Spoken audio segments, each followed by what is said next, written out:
আরাফার দিন মানে হজের দিন, বাংলাদেশে ঈদের আগের দিন। আরাফার দিনে যদি কেউ রোজা রাখে, রাসূলুল্লাহ সাল্লাল্লাহু আলাইহি ওয়াসাল্লাম বলেছেন তার 2 বছর মানে বিগত এবং আগত 2 বছরের গুনাহ খাতা আল্লাহ তাআলা মাফ করে দিবেন। এই অফারটি অন্তত মুমিনরা হাতছাড়া করবেন না। এবং যারা আল্লাহ তাআলাকে সন্তুষ্ট করতে চান, বিভিন্ন অপরাধ থেকে দূরে থাকতে চান, বিভিন্ন আমল করে আল্লাহ তাআলাকে সন্তুষ্ট করতে চান, ইভেন কৃতকর্ম বা অপরাধসমূহ ক্ষমা পাওয়ার আশা করেন, তারা কখনোই এই অফারটি মিস করবেন না। সো আমরা তো মিস করবই না।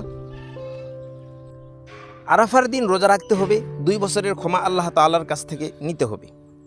আল্লাহ তাআলা ক্ষমাকারী, তিনি ক্ষমা করাকে পছন্দ করেন। এই অপরচুনিটি শুধুমাত্র বছরে একবার আসে, একবার। সো যারা বেঁচে আসি তারাই এই অফারটি পায়, মৃতরা এই অফারটি পায় না। অতএব কারা কারা বেঁচে আসি কমেন্ট করে জানাবেন এবং অবশ্যই রোজা রাখবেন। রাসূল সাল্লাল্লাহু আলাইহি ওয়াসাল্লাম বলেছেন, যে ব্যক্তি কোনো ভালো কাজের পথ দেখায় সে ওই ভালো কাজ করার মতো সওয়াব পায়। সো এই আমলটি প্রতিটি মুমিনের ঘরে ঘরে পৌঁছানোর জন্য এই ভিডিওটি দ্রুত শেয়ার করে দিন। আপনাদের সবাইকে অসংখ্য ধন্যবাদ জানিয়ে ভিডিওটি শেষ করছি। আসসালামু আলাইকুম ওয়া রাহমাতুল্লাহ।